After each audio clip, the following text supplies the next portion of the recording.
সারাদিন ভাবি তোমার কথা বলতো, তোমার জন্য কত মজার মজার নাস্তা বানাতো, তুমি আসার আগে সুন্দর করে সাজতো, কিন্তু তুমি কখনোই ভাবির দিক মনোযোগী দাওনি। সারাদিন নিজের কাজে ব্যস্ত ছিলে। ভাবি কত সুন্দর, অথচ তুমি কি না ওই মেয়েগুলোকে সময় দাও যারা দেখতেও সুন্দর না, যাদের মনটাও নোংরা। আহনাফ তুর্যের ঘরের সামনে এসে ভ্রু কুঁচকে তুর্য আর অরুণিকার দিকে তাকালো। তুর্য এভাবে অরুণিকার কোলে মাথা রেখেছে, বিষয়টা আহনাফের হজম হলো না। সেই রুমে এসেই তুর্যকে টেনে উঠে তার কাঁধে হাত রেখে বলল, চল, উপমাকে আনতে চাই, তুই ওর পছন্দের কিছু কিনে নিয়ে আয়। আর ইমনকে সাথে নিয়েছে, ও ফ্রি আছে। এই কথা বলে আহনাফ অরুণিকার হাত ধরে বলল, চলো চলো, টেবিলে খাবার সাজাতে হবে, আমি এসব একা একা করবো নাকি? এদিকে তুর্য এসে ইভানের পাশে বসলো। অনেকদিন ইভান আর তুর্য একে অপরের সাথে কথা বলেনি। উপমার ব্যাপার নিয়ে তাদের একটা ঝগড়া বেঁধেছিল। আহনাফ আর আরাফ মিলে তাদের মধ্যে সব ঠিক করিয়ে দিলেও ইভান তুর্যের সাথে কথাবার্তা কমিয়ে দিয়েছিল। তবে আজ নিজ থেকেই ইভান তুর্যের হাত ধরে বলল, ব্যথা কমেছে? তুর্য মাথা নাড়িয়ে বলল, না, হাত নাড়াতে পারছি না, ভীষণ ব্যথা। ইভান তুর্যের কাঁধে হাত রেখে বলল, আমরা উপমাকে ফিরিয়ে আনবো, মন খারাপ করিস না। তুর্য মলিন মুখে বলল, আমি তোর সাথে অনেক বাজে ব্যবহার করছিলাম, দোষটা আসলে আমার ছিল। একটা মানুষ সবার চোখে একসাথে খারাপ হতে পারে না, নিশ্চয়ই তার মধ্যে সমস্যা আছে, তাই সবাই তাকে খারাপ ভাবছে। আমি অন্যায় করেছি, ইভান তুই আমাকে মাফ করে দে। ইভান তুর্যের কাঁধে হাত রেখে তার মাথায় হাত বুলিয়ে বলল, বন্ধু, তোর প্রতি আমার কোনো অভিযোগ নেই, দিন শেষে আমরাই নিজেদের জন্য আছি। এদিকে অরুণিকা টেবিলে খাবার সাজিয়ে দিয়ে বলল, আর আমি তোমাদের জন্য আছি। মা, মেয়ে, বোন, শাশুড়ি, যে কোনো পরিস্থিতিতে আমি নিজেকে তোমাদের জন্য তৈরি করব। ইমন হেসে বলল, শুধু বউটা তুমি আহনাফেরই থাকবে। আহনাফ মুচকি হেসে অরুণিকার দিকে তাকালো। অরুণিকা ভ্রুকুঁচকে ইমনের দিকে তাকিয়ে বলল, আমি এখনো ওকে বিয়ে করিনি, তাই আপাতত আমি কারো বউ না। অরুণিকা মুখ বাঁকিয়ে আহনাফের হাতে চিমটে দিয়ে বলল, আমি তোমার বউ না, মনে থাকে যেন। আহনাফ হাত ডলতে ডলতে বলল, হ্যাঁ, মাথায় ঢুকিয়ে দিচ্ছি, সেট করে নাও। এমনি বললে তো মনে থাকবে না, তাই বাহিরে থেকে অভিভাবক দিচ্ছি চিমটি দিয়ে। সন্ধ্যায় আরাফ আর আহনাফ ছাদে এসে বসলো। তাদের মৌনতা আদিলের আকস্মিক মৃত্যুকে ঘিরে। আহনাফ নীরবতা ভেঙে বলল, একটা জিনিস খেয়াল করেছিস? আরাফ আহনাফের দিকে তাকালো। আহনাফ বলল, আদিল ভাইয়ের সাথে ইমনের অনেক ভালোই সম্পর্ক, অথচ ভাইয়ের মৃত্যুর পর থেকে ওর অদ্ভুত ব্যবহার আমার চোখে পড়ছে। তোদের চোখে পড়ছে কিনা জানি না, কিন্তু ইমান খুবই সন্দেহজনক আচরণ করছে। আর সেদিন আদিল ভাইয়ের সাথে তো ওরও থাকার কথা ছিল, কারণ ওই তো ভাইয়ের সাথে কাজ করছে।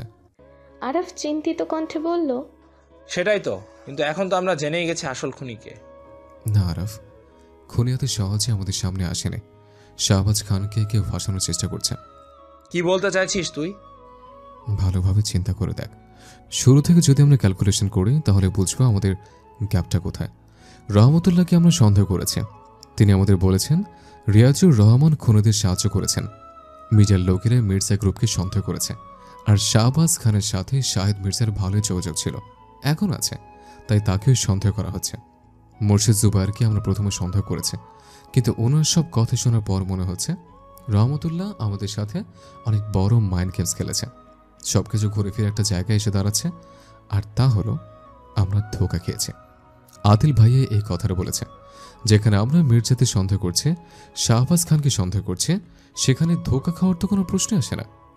ধোঁকা কাদের থেকে খাওয়া যায়? যাদের আমরা বিশ্বাস করছি তাদের থেকেই তো। এখন প্রশ্ন হচ্ছে আমরা বিশ্বাস কাদের করছি? আদিল ভাইয়ের কথা মতে আমাদের বিশ্বস্ত কেউ আমাদের সাথে প্রতারণা করেছে। আরাফ চিন্তিত কণ্ঠে বলল, কিন্তু আমরা ছজন তো নিজেদের ছাড়া কাউকেই বিশ্বাস করছি না। করছি, ইমনকে বিশ্বাস করছে। এই মুহূর্তে ইমনকে আমার সন্দেহ হচ্ছে। আর ভাইয়ার মৃত্যুর পর থেকে ও কেমন যেন অদ্ভুত আচরণ করছে। ওদিন ভাইয়া কি ওর কথা বলতে চেয়েছিল? না, ইমন হবে না। ইমন হলে উনি নামটা নিয়েই নিত। উনি তুর্যকে কারো নাম বলেনি, তার মানে উনি লোকটাকে চেনে, অথচ নাম জানে না। নাম জানে না, তাই নামটা সাথে সাথেই নিতে পারেনি। আর যাই বলিস, তোকে যখন মেসেজ দিয়েছিলাম সাথে সাথে বেরিয়ে যেতে পারতি। আমরা অনেকক্ষণ নিজেদের আড়ালে লেগেছিলাম। ততক্ষণে হয়তো বিল্ডিংয়ের কোনো প্রমাণ থাকলে তা সরিয়ে ফেলেছে। তোর মেসেজ দেখে আমি বাকিদের বলে বের হয়েছি। তাহলে তোদের আসতে সময় লেগেছে কেন? কি বলছিস তুই? সাথে সাথেই তো বের হয়েছি। আমরা তো তোদের দুজনকে পুরো ঘরে খুঁজছিলাম। উপমা তো বলেইনি তোরা কোথায় গিয়েছিস। অনেকক্ষণ পর বললো তুর্য পিস্তল নিয়ে বেরিয়েছে। এবার ফোন দিতে যাব, দেখলাম তোর মেসেজ। আহনাফ ভ্রুকুচকে বলল, আরাফ, আমি গাড়িতে ওঠার 5 মিনিটের মধ্যে তোকে মেসেজ দিয়েছিলাম, আর সাথে সাথেই তুই মেসেজ সেন্ড করে ফেলেছিস। আরাফ ফোন বের করে আহনাফের সামনে দেখল। আহনাফের আগের মেসেজটা আরও অনেক সময়ের ব্যবধানে এসেছিল। আরাফ বলল, কিন্তু আমি শেষ মেসেজটাই দেখেছি। আগেরটা আমার ওই সময়ই চোখে পড়েছিল। ভেবেছি ওই সময় মেসেজটা দিয়েছিলি। আরাফ, আমি মেসেজ দেওয়ার সাথে সাথে সিন হয়েছিল, আর তুই অনলাইনে ছিলি। আহনাফ ভ্রুকুচকে বলল, ওয়েট, তোর ফোনটা দে। আহনাফ আরাফের ফেসবুকের সিকিউরিটি চেক করতে গিয়েই দেখল আরাফের ফেসবুক অ্যাকাউন্ট আরও 4টা ফোনে লগ ইন করা আছে। আহনাফ মাথায় হাত দিয়ে বলল, তুই এই ফোন কাকে দিয়েছিস? কাউকেই তো দেয়নি। তোর ফেসবুক অন্য কোথাও লগ ইন কীভাবে? আরাফ, তুই এত বড় ভুল কিভাবে করেছিস? তার মানে এতদিন আমাদের সব প্ল্যান অন্য কেউ পেয়ে যাচ্ছিল। চেঞ্জ ইউর পাসওয়ার্ড আরাফ, সব জায়গা থেকে লগ আউট করবে। আরাফ পুরো ফেসবুকে সিকিউরিটি দিয়ে তার সব সোশ্যাল অ্যাকাউন্টেও সিকিউরিটি বসিয়ে দিল। এবার আহনাফ নিচে এসে সবাইকে কথাটা জানাতেই একই সমস্যা তারা তাহমিদের ফোনেও খেয়াল করলো। আহনাফ সবার ফোন নিয়ে বলল, আমাদের কথাবার্তা এখন খুনিদের কাছে পৌঁছে গেছে, আর শাহবাজ খান যদি সত্যি খুনি হতো তাহলে ওনার লোককে ওখানে বসিয়ে রাখতো না, কারণ উনি জানে আমরা ওখানে যাচ্ছি। অনেক আগে সব ক্লিয়ার করে নিত। কেউ একজন ইচ্ছা করে ওনার নাম উচ্চারণ করে আমাদের বিভ্রান্ত করার জন্য ওই লোক দুটাকে আমাদের হাতে ধরিয়ে দিয়েছে। এটা ওদের প্ল্যান ছিল। ইমন গম্ভীর কণ্ঠে বলল, তাহলে এখানে 2টা কনফিউশন আছে। হয়তো খুনি নিজেকে শাহবাজ খান হিসেবে পরিচয় দিয়েছে, নয়তো শাহবাজ খান সত্যি এই হত্যাকাণ্ডে জড়িত আছে। তুর্য বলল, আর যাই বল, আহনাফের কথা ফেলে দেওয়ার মতো নয়। ইমান খুনির ব্যাপারে কিছু তো একটা জেনেছে, কিছু একটা তো এখানে আছে। এখন এটাই আমাদের বের করতে হবে। কিছুদিন পর আরাফ, ইভান, আহনাফ আর অরুণিকা উপমাদের বাসায় গেল। আরাফ উপমাকে অনেক অনুরোধ করলো তাদের সাথে বাসায় ফিরে আসার জন্য, কিন্তু উপমা রাজি হলো না। সে তার বাবা মাকে আর কষ্ট দিতে চায় না। উপমাও তার পরিবারের ধারণা তুর্যকে বিয়ে করার ফলে আদিলের মৃত্যু হয়েছে। অরুণিকা উপমার হাত ধরে বলল, আমি রকস্টারকে আশা দিয়ে এসেছি যে আমি আমার সুইট স্টার ভাবিকে ফিরিয়ে আনবো। ও সারা দিন রাত তোমার জন্য ছটফট করে। রকস্টার তোমাকে অনেক ভালোবাসে। সবার ভালোবাসা প্রকাশের ধরন একই ধরনের হয় না।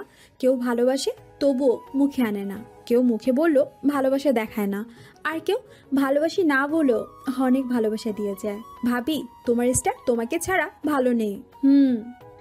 উপমা ছলো ছলো চোখে অরুণিকার দিকে তাকিয়ে বলল, আমার বাবা মা ভাইয়াকে হারিয়ে একদম একা হয়ে গেছে। এই মুহূর্তে আমি ওই বাড়িতে থাকলে এরা শোকেই মারা যাবে। আমাকে এখানে থাকতে দাও। আমি তোমার রকস্টারকে এখনো ভালোবাসি, কিন্তু ভালোবাসলেই যে সংসার করতে হবে এমন তো নয়। আমি একটা চাকরি খুঁজছি, আমার সময় কেটে যাবে। তোমার রকস্টার এখন স্বাধীন, ও এখন মুক্ত হাওয়ার মেয়েদের সাথে ঘুরবে ফিরবে। ঘরে বউ আছে, সেই চিন্তায় অস্থির হতে হবে না। অরুণিকা, ওই বাড়িতে একমাত্র তুমি আমাকে বোঝো। আশা করবো এখন আমাকে বুঝবে। আমাকে আমার বাবা মার সাথে থাকতে দাও। কিন্তু আঙ্কেল যে তালাকের কথা বললো? বাবার আগের মাথায় বলেছে, আর আমি অভিমান থেকে বলেছি।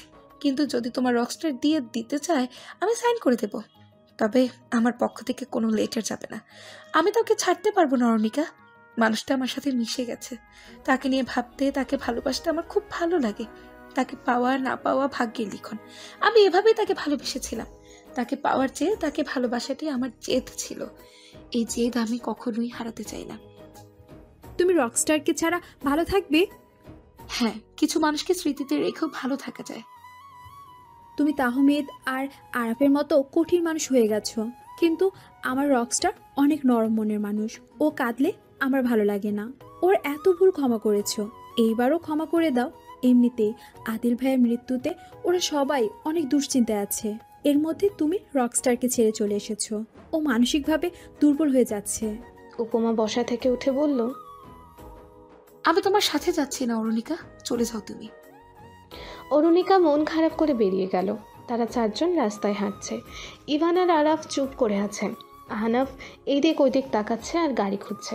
হঠাৎ অরুণিকা আহনাফের হাত ধরে বলল, চলো না একবার ওই বাড়িতে যাই। আরাফ আর ইভান অরুণিকার দিকে তাকালো। ইভান বলল, কোন বাড়ি? ওই পোড়া বাড়িতে। আরাফ বলল, ওখানে হঠাৎ? মা বাবাকে দেখতে ইচ্ছে করছে, ওখানে গেলে হয়তো ভালো লাগবে। ইভান বলল, অরুণিকা, রাত 9টা বেজেছে। এই দিকটাতে তো কেউ থাকে না। এই দিকটাতে ইমনের রাগ উপলক্ষে লাইটিং করা হয়েছিল। এখন ওই দিকটাই অন্ধকার। মোবাইলের আলো জ্বালিয়ে হাঁটবো, আর তোমরা থাকলে আমার ভয় লাগবে না। অরুণিকার অনুরোধে আরাফ আর আহনাফ সেখানে যেতে রাজি হলো, আর ইভান অনিচ্ছা সত্ত্বেও গেল। মৈত্রী ম্যানশনে পৌঁছাতে অরুণিকা বলল, আমার না মাঝে মাঝে মনে পড়ে সেই দিন রাতে আগুন লেগেছিল এই বাড়িতে। বাবা আমাকে কোলে নিয়ে দৌড়াচ্ছিল, চাচিকে এক লোক মেরে দিয়েছিল, বাসে সবাই চেঁচামেচি করছিল, গুলির শব্দ হচ্ছিল, সবার মুখে কালো মুখোশ। আমি কারো চেহারা দেখিনি। জানো, এইসব বারবার আমার চোখের সামনে ভেসে আসে, কিন্তু সব কিছু ঝাপসা। এত পুরনো কথা আমার মস্তিষ্কে গেঁথে আছে কেন জানো? আহনাফ জিজ্ঞেস করলো, কেন? কারণ আমি সেই দিন খুব ভয় পেয়েছিলাম। জানো, বাবার সেই পুরনো চাদরটা তাহমিদ আলমারিতে রেখে দিয়েছিল। সেটা দেখে আমার সব মনে পড়ে যায়। আমি সারাদিন এইসব নিয়ে ভাবি। তাহমিদকে কতবার শুনিয়েছি, ও নিজেও আমাকে বারবার এই ঘটনাগুলো শুনিয়েছে, তাই আমি কিছুই ভুলতে পারিনি। আচ্ছা, আজ সবাই যদি বেঁচে থাকতো, তাহলে কি আমি তোমাদের এত ভালোবাসতে পারতাম বলো? ইভান বলল, হয়তো তখন তুমিও আমাদের এত প্রিয় হতে না। আহনাফ অরুণিকার হাত ধরে বলল। এসব পুরোনো কথা ভুলে যাও। অরুণিকা বলল, এসবের কি কোনো শেষ নেই? আজ আদিল ভাই মারা গেছে, কাল যদি তোমাদের কিছু হয়? একটা মানুষ কি দুইবার অনাথ হতে পারে বলো? আমি তো তোমাদের হারালে আবার অনাথ হয়ে যাব। আরাফ অরুণিকার মাথায় হাত রেখে বলল, অরু, এসব কথা কেন বলছো? চলো না আরাফ, আমরা আবার কলকাতায় ফিরে যাই। ওখানে আমরা কত ভালো ছিলাম, ওখানে সবাই কত ভালো ছিল, স্কুলের ফ্রেন্ডরা কত ভালো ছিল, কোথাও যেতে ভয় লাগতো না। কিন্তু এখন ফোন আসলেও ভয় লাগে। আরাফ ভ্রু কুচকে বলল, ফোন আসলে কেন ভয় লাগবে? কেউ কি তোমাকে ফোন দিয়ে বিরক্ত করছে? অরুণিকা কিছুক্ষণ চুপ থেকে বলল, না, এমনিতেই। তারা আবারও পিছু ফিরল। তারা মৈত্রী ম্যানশনের গলি দিয়ে বের হতে লাগলো। অরুণিকা একবার পেছনে ফিরে তাকালো। মুহূর্তেই ভয়ে তার শরীর কেঁপে উঠল। সে শক্ত করে কারো হাত চেপে ধরল। আহনাফ অরুণিকার হাতে স্পর্শ পেয়ে খুব অধিকার নিয়েই অরুণিকাকে নিজের কাছে টেনে আনলো। বাকি পথ আহনাফের বাহুতেই নিজেকে আবদ্ধ রেখেছে সে। আহনাফের প্রতিটি শ্বাস প্রশ্বাস সে অনুভব করেছে। এই প্রথম সে কাউকে অনুভব করছে। অরুণিকা বুঝতে পারছে না এই অনুভূতিটা এত প্রশান্তির কেন। 2 মাস পর 6 জন অরুণিকার সাথে কলকাতায় পৌঁছালো। 2 দিনের মধ্যে ইমন আর মাওসাতের বিয়ের অনুষ্ঠান শেষ হলো। বিয়ের আনুষ্ঠানিকতা শেষে তাদের ফেরার আগের দিন তাহমিদ একাই তাদের পুরনো মহল্লায় গেল। মহল্লায় গলিতে ঢুকতেই কেমন যেন তার হাত পা কাঁপছিল। যাকে দেখার জন্য সেই মহল্লায় যাচ্ছে সে তো এখানে নেই, সে তো তার স্বামীর ঘরে থাকবে। এতদিন হয়তো কয়েক সন্তানের মা হয়ে গেছে, তবু কেন তার হাত পা কাঁপছে? তাহমিদ মহল্লায় ঢুকেই তাদের পুরনো বাড়িটির দিকে তাকালো। গ্রিলের ফাঁকে হাত দিতেই তার শতাব্দীর গ্রিল ধরে দাঁড়িয়ে থাকাটা মনে পড়ে গেল। আর মনেই হাসল তাহমিদ। সামনের বাড়িটার দিকে তাকিয়ে পা বাড়াতেই সে থমকে গেল। বারান্দায় বসে থাকা মানুষটিকে দেখে তার শরীরের পুরো শক্তি যেন হারিয়ে গেল। মুহূর্তেই সে দৌড়ে এসে মানুষটির দিকে এগিয়ে গেল। তার হাতটি আলতো স্পর্শ করে বলল, শতাব্দী। মৃতুবালা পুরুষালী কণ্ঠ শুনে ভেতর থেকে বেরিয়ে এলো। তাহমিদকে দেখে তিনি ছলো ছলো চোখে তাকিয়ে গলা ছেড়ে বললেন, কই তুমি? দেখো কে এসেছে। মাস্টারমশাই বের হয়ে তাহমিদকে দেখে চাপটে জড়িয়ে ধরলেন। সৃজা পর্দার আড়ালে দাঁড়িয়ে তাহমিদকে দেখে মুখে কাপড় গুজে কেঁদে উঠল। তাহমিদ মাস্টারমশাইকে ছেড়ে আবারও শতাব্দীর পাশে এসে বসল। শতাব্দী ক্লান্ত দৃষ্টিতে তাহমিদের দিকে তাকিয়ে আছে। এই চোখে অভিমান আর অভিযোগের পাহাড় জমেছে। তাহমিদ আজ সব বাঁধা ধুলোয় মিশে শতাব্দীর হাত আঁকড়ে ধরে শুধু সেই অভিযোগে ভরা চোখ দুটির দিকে তাকিয়ে আছে। বিয়ের পর থেকে বিরাজকুমারের সাথে শতাব্দীর সম্পর্কটা ভালো যাচ্ছিল না। শতাব্দী বিচার বিবেচনা না করেই স্বামীকে তার পুরনো ভালোবাসার কথা জানিয়ে দেয়। কিন্তু বিরাজকুমারের মন মানসিকতা অত ভালো ছিল না। সে এরপর থেকে শতাব্দীর কাছ থেকে দূরত্ব রাখা শুরু করে দেয়। বিয়ের কয়েক মাস পর সে দেশদ্রোহীদের হাতে শহীদ হয়। কিন্তু বিরাজ কুমারের মা কোন সংস্কারে বিশ্বাসী ছিলেন। তিনি মনে করতেন শতাব্দী অলক্ষণে, তাই তার ছেলে অল্প বয়সে মারা গিয়েছে। এরপর থেকে তিনি শতাব্দীকে ঘরে বন্দি করে রাখেন। শতাব্দীর বাবা মার সাথেও তাকে দেখা করতে দিতেন না। তবে এ নিয়ে শতাব্দীর খুব একটা অভিযোগ ছিল না, বরং একাকিত্বকেই সে মেনে নিয়েছিল। প্রায় 2 বছর পর শতাব্দীর মানসিক বিকার ঘটে। প্রথম তার কথাবার্তা অস্বাভাবিক হয়ে ওঠে, তারপর মাঝে মাঝে রাতে বা দিনে অস্বাভাবিক আচরণ করে বসে। শতাব্দীর এই আচরণের পর তাকে বাবার বাসায় পাঠিয়ে দেওয়া হয়। ধীরে ধীরে শতাব্দী শারীরিক প্রতিবন্ধী হয়ে যায়, তার স্নায়ু দুর্বল হয়ে পড়ে আর প্যারালাইজড হয়ে যায়। এর মধ্যে একবার সে ব্রেন স্ট্রোকও করেছিল। সৃষ্টিকর্তার দয়ায় সে লাইফ সাপোর্ট থেকে বেঁচে এসেছিল। এখন সে পুরোপুরি পঙ্গু, হুইল চেয়ারেই তার ভরসা। কথাও ঠিকভাবে বলতে পারে না, কি বলে তা সহজে বোঝা যায় না, তবে সে সবার কথাই বুঝতে পারে। মাস্টারমশাই শতাব্দীর সাথে ঘটে যাওয়া সব ঘটনা তাহমিদকে জানালেন। সব শুনে তাহমিদের মনের সব শক্তি যেন ধপ করে নিভে গেল। এই 4 বছর সে আশা নিয়েছিল যে তার চন্দ্রিমা সুখে আছে, অথচ সে এতদিন সম্পূর্ণ মিথ্যে আশায় বেঁচেছিল। শতাব্দী তাকে ছাড়া কখনোই ভালো ছিল না। তাহমিদ শতাব্দীর হাতটা শক্ত করে ধরে বলল, আমি কি এই হাতটা ছেড়ে দিয়ে খুব ভুল করে ফেলেছিলাম? আমার অনুভূতি তো এই সমাজের কাছে পঙ্গু ছিল, কিন্তু এই সমাজ বিনিময়ে কি দিয়েছে? শতাব্দীর চোখ বেয়ে অশ্রু গড়িয়ে পড়ল। মিতুবালা তাহমিদের মাথায় হাত বুলিয়ে দিয়ে বললেন, আমার মেয়ের পছন্দ কখনোই খারাপ ছিল না, শুধু ভুল সমাজে তোমাদের পরিচয় হয়েছিল। তাহমিদ দীর্ঘশ্বাস ছেড়ে উঠে দাঁড়ালো। মাস্টারমশাই বললেন, চলে যাবে বাবা? হ্যাঁ, কাল দেশে ফিরব। ইমন আর মাউসিয়াতের বিয়ের জন্য এসেছিলাম। দেশে অনেক সমস্যার মধ্যে আছি, তাদের বিয়েটাও তাড়াহুড়োর মধ্যে হয়েছে। বাকিরা কেমন আছে? সৃজা হুট করে পর্দার আড়াল থেকে বেরিয়ে এসে বলল, অরুণিকা কেমন আছে দাদা? তাহমিদ মুচকি হেসে বলল, আমি বিকেলে ওকে নিয়ে আবার আসবো, তারপর না হয় ওর সাথেই গল্প করে সব জেনে নিবে।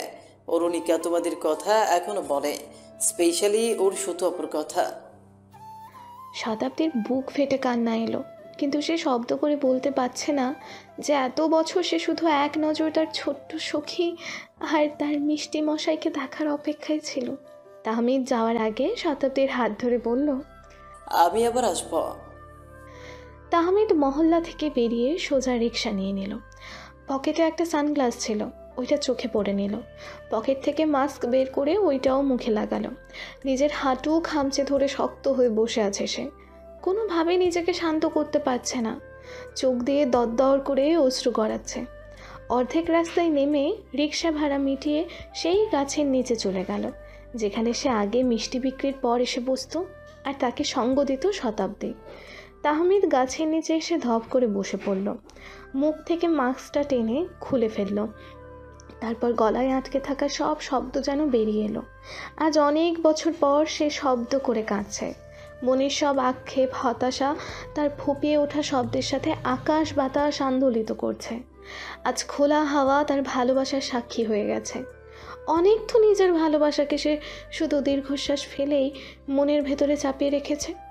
অনেক তো সব অনুভূতিগুলোকে 4 দেয়ালের ভেতর আটকে রেখেছিল, আর সব অশ্রুকণা বৃষ্টির পানির সাথে ধুয়ে দিয়েছে। কখনো বা ওয়াশরুমের কল ছেড়ে দিয়ে আড়াল করেছে, কিন্তু আজ সে আড়াল করতে পারছে না। পুরুষ মানুষের অশ্রু জমানোর গল্পগুলো অনেক ভারী আর গভীর। এই গভীরতা একবার প্রকাশ পেলে পুরো মুহূর্ত থমকে যায়। ঠিক এই মুহূর্তটাও তাহমিদের জন্য থমকে গেছে। পরিবেশটা আজ এত বিষণ্ণ যেন আজ প্রকৃতিও কাঁদতে চাইছে, কিন্তু সব কান্না দৃশ্যমান হয় না। তাহমিদের মনে জমানো আক্ষেপগুলো প্রকৃতি শুষে নিয়েছে, তাই সেও মিনিট সেকেন্ডের মধ্যেই নিজেকে হালকা করে উঠে দাঁড়িয়েছে।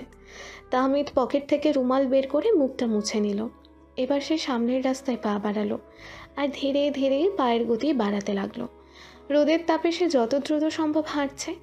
আজ সবাই এটাই জানবে তার চোখের ক্লান্তি শুধু বহু পথ হেঁটে আসার জন্যই এসেছে। কেউ এটা জানবে না তার মনটা আজ কী পরিমাণ আঘাত পেয়েছে। তাহমিদকে দেখে আহনাফ তার দিকে এগিয়ে এসে বলল, কি রে, চোখ মুখের অবস্থা গেল? রাস্তায় জ্যাম ছিল, তাই হেঁটে এসেছে। ডাক্তার তোকে বেশি হাঁটাহাঁটি করতে নিষেধ করেছে, ভুলে গেছিস? হেঁটে এসছিস কেন? বাইক রাইডার নিয়ে চলে আসতে। বাদ দে, এসেই তো গেছি।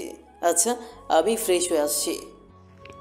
এই বলে তাহমিদ ভেতরে চলে গেল আর আরাফ তাহমিদের যাওয়ার দিকে তাকিয়ে রইল। বিকেলে তাহমিদ অরুণিকাকে বলল, চলো পুরনো মহল্লা থেকে ঘুরে আসি। তাহমিদের কথায় বাকিরাও যাওয়ার আগ্রহ দেখালো। এমনিতে আরাফ কলকাতায় এসে একবার সায়ন্তনীর মা আর ভাইয়ের সাথে দেখা করে এসেছে। সায়ান এখন কলেজে উঠেছে, সে নিজেই টিউশন করিয়ে টাকা আয় করতে পারছে, ভালো একটা বাসাও নিয়েছে। তারা এখন এক প্রকার ভালোই আছে বলা যায়। এদিকে বিকেলে সবার সাথে মাউসিয়াত শতাব্দীদের বাড়িতে গেল। সে আগে অনেকবার শতাব্দীকে ফোন দিয়েছিল, কিন্তু তাকে ফোনে পাওয়া যায়নি। শতাব্দীর বাড়িতে এসেও তার খোঁজ নিয়েছিল, কিন্তু তারাও কিছু জানায়নি। আর মাউসিয়াতের সাথে শতাব্দীর বাবা মার তেমন কোনো ভালো যোগাযোগ ছিল না। ইমনদের মাধ্যমে মাউসিয়াতের সাথে শতাব্দীর পরিচয় হয়েছিল, পারিবারিকভাবে কোনো ঘনিষ্ঠতা ছিল না। তাই তারা মাউসিয়াতকে শতাব্দীর ব্যাপারে কিছু জানানোর প্রয়োজন মনে করেনি। তারা সবাই শতাব্দীকে দেখে থমকে গেল। এদিকে আরাফ তাহমিদের দিকে তাকিয়ে আছে। তাহমিদের মুখের ভাব স্বাভাবিক দেখে সে সবটা বুঝে নিল যে সকালে হেঁটে আসার জন্য তাহমিদকে বিধ্বস্ত দেখায়নি, বরং সে নিজের দুর্বলতা আড়াল করার জন্যই রোদে পুড়ে হেঁটে এসেছে। এদিকে অরুণিকা শতাব্দীর হাত ধরে বসে আছে। সে কোনোভাবেই শতাব্দীকে ফেলে যাবে না। রাত হয়ে আসছে, কালই তাদের ফ্লাইট। সুরাইয়া, ডুমুর আর বাকি মহিলা প্রতিবেশী যারা অরুণিকাকে ছোট্ট থেকে চিনত, তারা সবাই অরুণিকাকে সান্ত্বনা দিচ্ছে। বাইরে আহনাফ আর তাহমিদ দাঁড়িয়ে আছে, বাকিরা মহল্লার গলির সামনে চলে এসেছে। আহনাফ বাইরে থেকে বলল, ওরু চলো, দেরি হয়ে যাচ্ছে। অরুণিকা ফুপিয়ে কেঁদে উঠল। শতাব্দীর হাত ছেড়ে দিয়ে সে তাহমিদের কাছে এসে হুট করে বলে ফেলল, তাহমিদ, তুমি কি আমার সতু আপুকে বিয়ে করবে? অরুণিকার কথা যাদের কানে পৌঁছেছে তারা সবাই জিজ্ঞাসু দৃষ্টিতে তাহমিদের দিকে তাকিয়ে আছে। আর তাহমিদ তাকিয়ে আছে মাস্টার মশাইয়ের দিকে। মাস্টার মশাইয়ের এখন অনেক বয়স হয়েছে, চুল পড়ে গেছে, মুখের মধ্যে ক্লান্তির রেখা ফুটে উঠেছে। মাস্টার মশাইয়ের মুখের ভাব দেখেই তাহমিদ বুঝে ফেলেছে তার সম্মানের কাছে শতাব্দীর অনুভূতির কোনো মূল্য নেই। সে একজন বাবাকে তার মেয়ের অনুভূতির জন্য হারতে দেবে না। তাহমিদ অরুণিকার হাত ছাড়িয়ে নিয়ে বলল, এটা অসম্ভব। আমাদের ধর্ম আলাদা, আমাদের অনুশাসন আলাদা। একজনের অনুভূতির জন্য এত বড় নিয়মের বিশৃঙ্খলা ঘটানো উচিত হবে না। তাহমিদ এই কথা বলে বেরিয়ে গেল। অরুণিকা হাত মুঠো করে বলল, তোমরা সবাই কঠিন হৃদয়ের মানুষ, তোমাদের মানুষ বলাই উচিত না। আহনাফ অরুণিকার হাত ধরে তাকে নিয়ে নিচে নামলো। অরুণিকা পুরো গাড়িতে কারোর সাথে কোনো কথা বলেনি। পুরো রাত সে কেঁদেছে। আর আরাফকে জিজ্ঞেস করেছে কেন শতাব্দী তার ভাবি হতে পারবে না। আরাফ শুধু চুপ করে বসেছিল। তাহমিদ যেখানে কোনো উত্তর দিচ্ছে না সেখানে সে আর কি বলবে। রাত 2টায় আহনাফ আর আরাফ তাহমিদের খোঁজে ছাদে উঠল। দেখলো সে আগে থেকেই সেখানে তুর্যর সাথে বসে আছে। তুর্য তাদের দেখে বলল, আয় আয়, সব দেবদাস মিলে একসাথে মিটিং করি। তারপর সে আহনাফকে উদ্দেশ্য করে বলল, তুই আপাতত দেবদাসের কাতারে পড়ছিস না। আহনাফ বলল, বিয়ে হলে দেবদাস থেকে প্রমোশন নিয়ে নেব, আপাতত দেবদাসে থাকি। পারোর মনে তো আমার জন্য কোনো জায়গা নেই। পৃথিবীর সবাইকে নিয়ে সে ভাববে, শুধু আমার শরীরে মরিচে ধরাবে। এদিকে আরাফ তাহমিদের মুখের দিকে তাকিয়ে রইল। কোনো পরিবেশে তাহমিদকে নাড়া দিচ্ছে না, কেমন যেন জড় পদার্থ হয়ে গেছে। আরাফ এবার তাহমিদকে উদ্দেশ্য করে বলল, তুই চাইলে শতাব্দীকে মেনে নিতে পারিস, কারণ ওর বাবা মা হয়তো এখন এই সম্পর্কে কোনো বাধা দেবে না। তাহমিদ ভ্রুকুচকে বলল, কেন বাধা দিবে না? তুর্য বলল, বাধা দেওয়ার মতো কী বা বাকি আছে? আর তুই যদি এখনও ওকে ভালোবাসিস, এই অবস্থায় ওর সাথে নিজেকে মানিয়ে নিতে পারিস, তাহলে বসে থাকিস না। তাহমিদ কিছুক্ষণ চুপ করে থেকে বলল, তোদের সবার কাছে এটাই মনে হচ্ছে শতাব্দী শারীরিকভাবে অসুস্থ, তাই ওর বাবা মা আমার সাথে বিয়ে হলে কোনো আমোদ করবেন না, তাই তো? শোন, কোনো সন্তান তার বাবা মার কাছে অসুস্থ হয় না। আমি মাস্টার মশাইয়ের চোখে কষ্ট দেখেছি, শতাব্দীকে হারানোর কষ্ট। তার চোখে আমি নিজের ভুল সিদ্ধান্তের অনুশোচনা দেখেছি। আমি একজন বাবাকে আরেকবার হেরে যেতে দিব না। আমি শতাব্দীকে নিয়ে কী অনুভব করি এটা আমি কাউকে প্রকাশ করতে ইচ্ছুক নই, কিন্তু ও আমার কাছে অনেক গুরুত্বপূর্ণ একজন মানুষ। আর যাকে আমি সুস্থ অবস্থায় কাছে টেনে নিতে পারিনি, তাকে অসুস্থ অবস্থায় বিয়ে করে তাকে সবার সামনে দয়া দেখাতে পারবো না। শতাব্দী আমাকে বিয়ে করলে আমার ধর্ম মেনে নিবে, আর এটা মাস্টার মশাই চান না। কিন্তু এখন হয়তো সমাজের অনেকেই তাকে বলবে বিয়ে হচ্ছে এটাই অনেক। যেই ধর্মে যাক, কোনো বাধা নেই। আমার শতাব্দী এত অসহায় হয়নি যে তাকে আমি দয়া করে বিয়ে করব। ওর জন্ম পরিচয় পরিবর্তন করে দিব। ও আমার কাছে আগের মতোই থাকবে। তুর্য বলল, তুই কি করতে চাচ্ছিস বলতো? শতাব্দীকে একা ফেলে চলে যাবি? আমার ওকে নিয়ে যাওয়ার মতো কোনো অধিকার নেই, আর আমি সেই অধিকার অর্জনের চেষ্টাও করব না। আমি শুধু এতটুকু জানি, শতাব্দীর বাবা মা তাকে নিয়ে একটা স্বপ্ন আছে। তারা যতদিন বেঁচে আছে আমি তাদের স্বপ্ন ধ্বংস করতে পারবো না। কেমন স্বপ্ন? ধর, তোর আর উপমার একটা মেয়ে হলো। তোরা আদর দিয়ে মেয়েটাকে বড় করলি, তার বিয়ে নিয়ে স্বপ্ন দেখলি। মেয়েটা একদিন অন্য ধর্মের এক ছেলেকে ভালোবেসে ফেলল। এটা তুই কখনো মেনে নিতে পারবি না তুর্য। তোর মেয়ের কোনো ত্রুটি থাকলেও তুই পারবি না। সমাজ তোকে বলবে বিয়ে দিতে পারলেই মুক্তি। তোর তখন বুকটা ফেটে যাবে, এতটা অসহায় লাগবে, তুইও অশ্রু লুকানোর জায়গা পাবি না। এরপর তুই মেয়ের খুশির জন্য যাকে সুস্থ অবস্থায় সেই ছেলের সাথে বিয়ে দিসনি, তাকে অসুস্থ অবস্থায় সেই ছেলের হাতে ধরিয়ে দিয়ে সমাজের কাছে হেরে যাবে। একজন বাবা এই হার নিয়ে কখনোই শান্তিতে বাঁচতে পারবে না, কারণ সব কিছুর ঊর্ধ্বে ধর্ম। আর মাস্টার মশাইও এটাই চান, তার মেয়ে তার ধর্ম নিয়েই মরুক। এটা ওনার অধিকার। যতদিন ওনারা বেঁচে আছেন এই কষ্টটা নিয়ে আমি ওদের মরতে দেব না। আমি পারবো না এটা। আহনাফ বলল, তাহলে তুই শতাব্দীকে অবস্থায় রেখে দেশে যেতে পারবে? তাহমিদ উত্তরে মলিন হাসল। তার কাছে এই প্রশ্নের কোনো উত্তর নেই। পরের দিন তারা 6 জন এয়ারপোর্টে চলে এলো। মাউসিয়া তোর বাবা মার সাথে আলাদাভাবে আসছে। পুরো রাস্তা মেয়েটা কেঁদে কেটে অস্থির। বিয়ে করে স্বামীর বাড়ি যাচ্ছে, তাও আবার ভিন দেশে। কান্না করাটাই তো স্বাভাবিক। যখন তখন ছুটে আসার সুযোগ তো আর পাবে না। তারা সব ফর্মালিটিস পূরণ করতেই দেখলো মাস্টারমশাই আর মিতুবালা শতাব্দীকে নিয়ে এয়ারপোর্টে এসেছেন। অরুণিকা শতাব্দীকে দেখে দৌড়ে গেল। তাহমিদ মাস্টারমশাইকে দেখে অবাক হলো। বাকিরাও যথেষ্ট অবাক হয়েছে। তার হাতে একটা লাগেজও আছে। মূলত লাগেজ দেখেই সবার এত অবাক হওয়া। অরুণিকা শতাব্দীর হাত ধরে বলল, সত্যু আপু, তোমাকেও আমি আমার সাথে নিয়ে যেতে চাই। কিন্তু দেখো, সবাই চুপ করে আছে। সবাই এক একটা গাছ, সব বুঝে কিন্তু কোনো নড়ন নেই। এরা সবাই পাথর। মাস্টারমশাই অরুণিকার মাথায় হাত বুলিয়ে দিয়ে বললেন, এই বাবাটা এতটাও পাথর নয় যে তার মেয়ের কষ্ট বুঝবে না। আমি আমার মেয়েকে তার ছোট সখীর কাছ থেকে আলাদা করতে পারবো না। তাহমিদ ধীর পায়ে মাস্টারমশাই দিকে এগিয়ে এলো। মাস্টারমশাই তাহমিদের সামনে হাত জোর করে বললেন, আমি হেরে গেছি বাবা, আমার শতাব্দীকে কি নিয়ে যাবে তোমার সাথে? তাহমিদ মাস্টারমশাইয়ের হাত ধরে বলল, এইভাবে বলবেন না মাস্টার মশাই। এইভাবে কেন বলছেন আপনি? মিতুবালা বললেন, মেয়েটা তোমাদের দেখে কত বছর পর হেসেছে। আমার মেয়েটা তো কথাই বলতো না। ও তো ওর মনের কথাগুলো আমাদের জানাতে পারছে না, কিন্তু ওর চোখগুলো সব বুঝিয়ে দিয়েছে। আমরা তো অসহায় হয়ে গেছি। মেয়ের খুশির জন্য আমরা সব করতে পারবো, সব মেনে নিব। ওকে কি তোমাদের সাথে নিয়ে যাবে?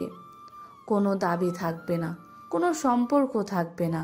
শুধু শান্তিতে বলবো আমার মেয়েটা ভালো আছে তার প্রিয় মানুষগুলোর সাথে। তাহমিদ এবার হাঁটু গেড়ে শতাব্দীর সামনে বসলো। তারপর তার হাত ধরে মাস্টারমশাইয়ের দিকে তাকিয়ে বললেন, শতাব্দী আপনাদের মেয়ে, ওর খুশির জন্য আপনারা সব পারছেন। আমি কি আপনাদের খুশির জন্য একটা দায়িত্ব নিতে পারবো না? আমার কাছে আপনারা অনেক গুরুত্বপূর্ণ মানুষ। যখন আমাদের কোনো অস্তিত্বই ছিল না, তখন আপনারা আমাদের হাত ধরেছেন। আমাদের স্কুলে ভর্তি, আমাদের জন্য কাজের ব্যবস্থা, আমাদের বিপদ আপদ, অরুণিকার কেস, আমার অ্যাক্সিডেন্ট, সব ব্যাপারে আপনারা আমাদের পাশে ছিলেন। অনেক কাছের মানুষও এত কিছু করে না, আর আমি তো আপনাদের কাছের মানুষ মনে করি। তাহমিদ মাস্টারমশাইয়ের সামনে দাঁড়িয়ে বলল, আপনি যদি কিছু মনে না করেন তাহলে আমি শতাব্দীকে আমার বন্ধুর জায়গাটা দিতে চাই। অরুণিকা শুধু আপুকে ওর সখী করেই নিয়ে যেতে চায়। আপনারা যখন চাইবেন শতাব্দীকে দেখতে আসবেন, শতাব্দীকে নিয়েও যেতে পারবেন, কোনো দাবি দাওয়া থাকবে না। অরুণিকা শতাব্দীর হাত ধরে বলল, আমার সতু আপু, তার ছোট সখীর সাথে থাকবে। আপু জানো, আমার রুমটা অনেক বড়, আমরা দুজন একসাথে সেখানে থাকবো। আমি তোমার অনেক যত্ন নেব।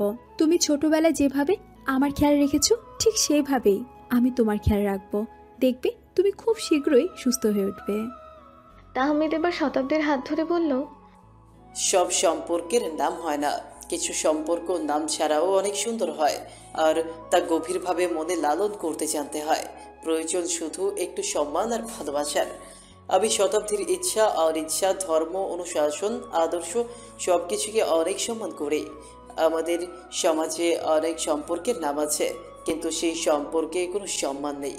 আর যেখানে সম্মান থাকে সেখানে আর কিছুর প্রয়োজন হয় না, বাকি সব শৃঙ্খল এমনিতেই সৃষ্টি হয়ে যায়। আমি বা আমরা কেউই আমাদের সীমা লঙ্ঘন করব না।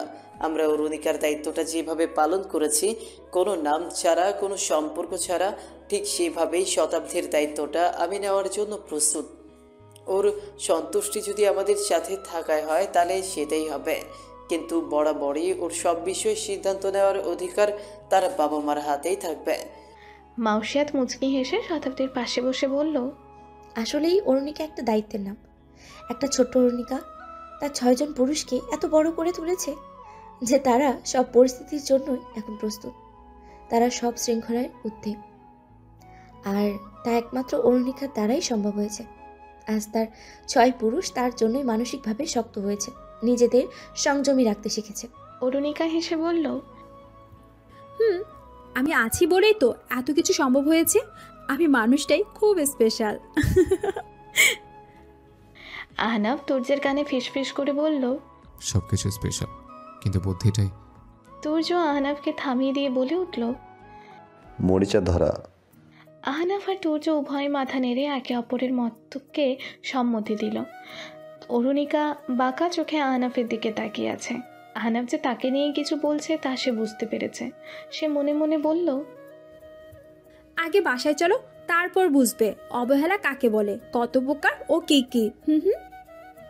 টিকিট না পাওয়ায় শতাব্দী বাকিদের সাথে বাংলাদেশে যেতে পারল না। পরের টিকিটের জন্য তাহমিদ নিজেও তার টিকিট ক্যান্সেল করলো। অরুণিকাও শতাব্দীর সাথে যাওয়ার জন্য বায়না ধরল, কিন্তু মাউসিয়াতকে তো বরণ করে নিতে হবে। বাসায় অরুণিকা ছাড়া আর কোনো মেয়ে নেই। উপমাও তো বাবার বাড়ি চলে গেছে, তাই অরুণিকা বাধ্য হয়ে চলে গেল। এদিকে আরও 7 ঘন্টা পর আরেকটা ফ্লাইট। তাহমিদ সেই সময়টা কাটানোর জন্য শতাব্দীকে নিয়ে আবারও মহল্লায় ফিরল। শ্রীজা বোনকে দেখে অনেক খুশি হলো। 4 ঘন্টা সে বোনের পাশে এসে বসে বসে গল্প করলো। তাহমিদ পুরো সময়টা 2 বোনের গল্প দেখে কাটিয়ে দিল। 1 ঘন্টা হাতে নিয়ে তারা আবারও এয়ারপোর্টে এলো। এবার মাস্টারমশাই মিতুবালা আর শ্রীজাও সাথে এসেছে। শ্রীজা যাওয়ার আগে তাহমিদের হাত ধরে বলল, দাদা আমার দিদিকে তোমার ভরসায় পাঠাচ্ছি কিন্তু। তাহমিদ মুচকি হেসে বলল, ইনশাআল্লাহ আমি তোমার ভরসা রক্ষা করব। শতাব্দীকে সিটে বসানো হলো। সে হাতটা নাড়াতে পারছে না, কিন্তু তার খুব ইচ্ছা করছে তাহমিদের হাতটা ধরতে। তার মনের ভাষাগুলোও তো ধ্বনি খুঁজে পাচ্ছে না, তাহলে তা তাহমিদের কাছে কিভাবে পৌঁছাবে? তবে কিছু মনের ভাব ভাষাকেও হার মানিয়ে ফেলে। তাই হয়তো কোনো আবদার না শুনেই তাহমিদ নিজের আর শতাব্দীর সিট বেল্ট বেঁধে দেওয়ার পর তার হাতটি ধরল। শতাব্দীর চোখ দিয়ে আনন্দশ্রু গড়িয়ে পড়ল।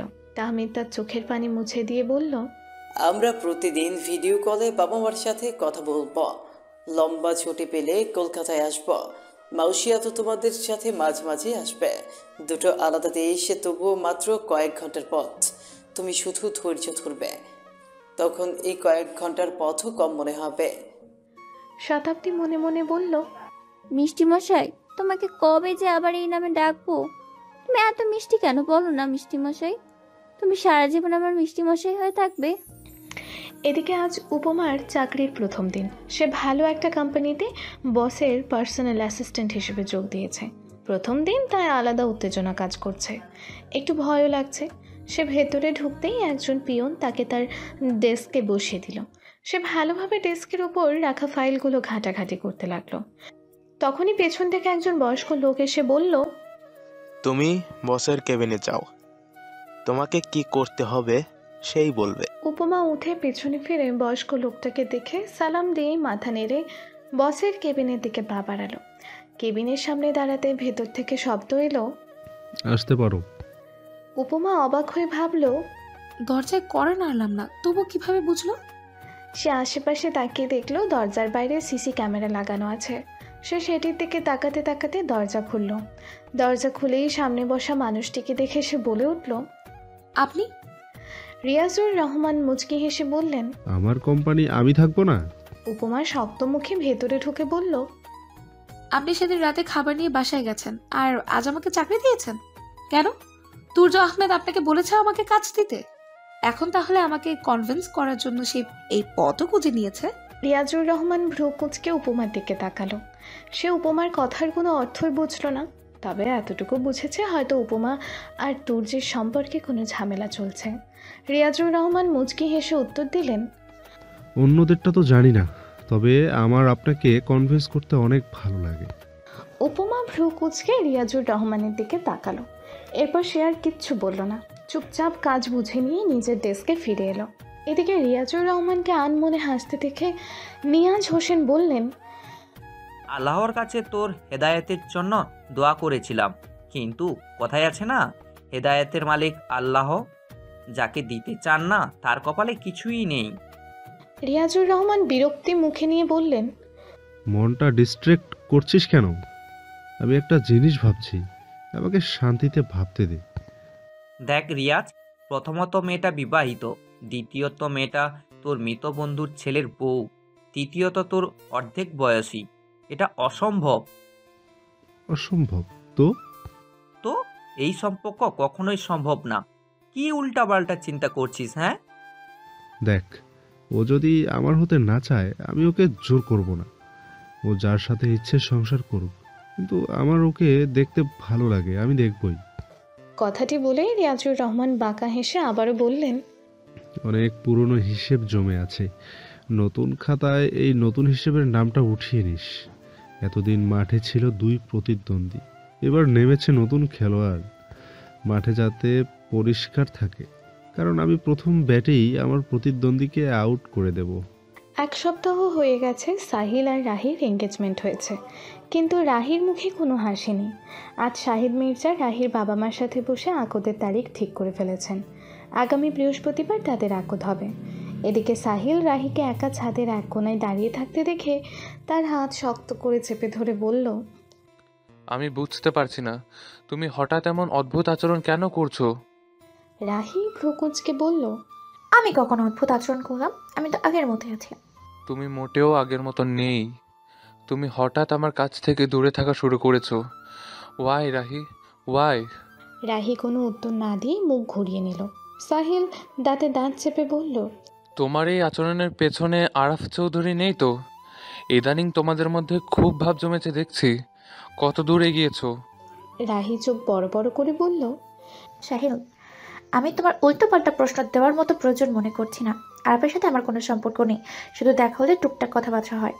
শুধু টুকটাক কথা বলার জন্য রেস্টুরেন্টে বসার কি খুব প্রয়োজন ছিল? রাহি তাচ্ছিল্যের সুরে বলল, ও, তাহলে তুমি আমার পিছনে লোক লাগিয়ে দিয়েছো, তাই না? তুমি আমার ভালোবাসার মানুষ, আমি তোমার পিছনে কেন লোক লাগাবো? আমি তোমাকে অনেক বিশ্বাস করি রাহি, আমি তো তোমার সেফটির জন্য কিছু লোক রেখেছিলাম।